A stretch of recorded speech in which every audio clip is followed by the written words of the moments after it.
जय शिवराय मित्रांनो, तर लाडकी बहीण योजनेअंतर्गत ज्या महिलांनी अर्ज केले आहेत, तर त्यांचे जे अर्ज आहेत, तर काही महिलांचे अर्ज ॲप्रूव्ह होत आहे, काहींचे रिजेक्ट होत आहे, काहींचे डिसॲप्रूव्ह, काही महिलांना रिअपलोड डॉक्युमेंट आणि ॲप्लाय अगेन असं जे ऑप्शन आहे तर ते येत आहे. पण सध्याला ॲप्लिकेशन बंद आहे. वेबसाईटवर देखील कुठल्याही प्रकारची माहिती जी आहे तर ते अपडेट होत नाही आहे. OTP जाण्यासाठी वेबसाईट एरर देत आहे. तर अशा प्रकारच्या बऱ्याच साऱ्या अडचणी ज्या आहेत तर त्या निर्माण झालेल्या आहेत. आणि जे नवीन अर्ज असतील किंवा ज्या नवीन ॲप्लिकेशन करणारे महिला असतील तर त्यांचे जे ॲप्लिकेशन अर्ज जे आहे तर ते स्वीकारले जात नाही किंवा अर्ज होत नाही. तर याच्याविषयी संपूर्ण माहिती आपण आजच्या व्हिडिओच्या माध्यमातून बघणार आहोत.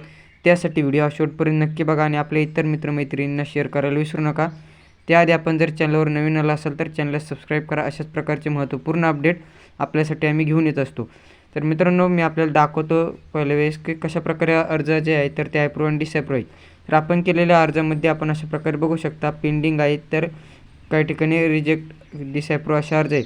तर आता डिसॲप्रूव्ह अर्जावरती आपण क्लिक केल्याच्यानंतर अशा प्रकारे त्यांना एक पॉपअप आलेला आहे. यामध्ये जो एरर आहे तर तो देखील आपण बघणार आहोत. तर बघू शकता आपण अशा प्रकारे त्यांची माहिती जी आहे तर ती भरलेली आता ही ब्लर केली आहे सिक्युरिटीसाठी. तर या ठिकाणी आपण कारण जे आहे तर व्ह्यू रिझनवरती क्लिक करून कोणत्या कारणाने आपला अर्ज रिजेक्ट झालेला आहे तर बघू शकता आपण अर्जदाराने हमीपत्र दिलेले नाही किंवा हमीपत्र त्रुटी आहे. तर मी आधीच दाखवलं होतं आपल्याला की हमीपत्र या ठिकाणी आहे खाली फोटोमध्ये. पण ज्या महिलांनी आहे तर जुने हमीपत्र दिलेले आहे, त्याचबरोबर त्यावरती टिकमार्क वगैरे जे आहे तर ती केलेली नसल्या कारणाने त्यांचा जो अर्ज आहे तर तो रिटर्न झालेला आहे किंवा त्यासाठी रिअप्लाय करण्याचे सांगितलेले आहे. त्यानंतर अजून एक अर्ज आहे.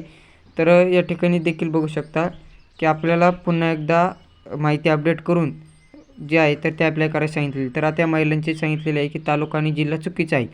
तर या ठिकाणी असं झालेलं आहे की ज्यावेळेला ॲप्लिकेशन अपडेट आलो त्यावेळेला आपण आपल्या चॅनलच्या माध्यमातून माहिती दिली होती की आपण पूर्वीचा ॲड्रेस जो आहे तर तो चेंज करून घ्या, कारण त्या ठिकाणी जन्माचा तालुका किंवा जे गाव शहर आहे तर ते भरायचे होते. त्यानंतर आता यांना जे तालुका जिल्हा जो आहे तर तो आता आधार कार्डप्रमाणे द्यायचा आहे. पत्ता सर्व आधार कार्डप्रमाणे द्या, म्हणजे आपल्याला जे व्हेरिफिकेशन होणार आहे तर त्यासाठी कुठल्याही प्रकारे अडचण येणार नाही. आता ही संपूर्ण माहिती अपडेट केल्याच्यानंतर, डॉक्युमेंट अपलोड केल्याच्यानंतर आपल्याला एक OTP फिल करायचा. OTP दिल्याच्यानंतर आपल्यासमोर अशा प्रकारे पॉपअप शो होईल, म्हणजे पेज ओपन होईल, ज्या ठिकाणी आपण बघू शकता की जो सर्वेचा SMS व्हेरिफिकेशन आहे तर ते झालेलं आहे. आणि आता अर्ज जो आहे तर तो पेंडिंग आहे.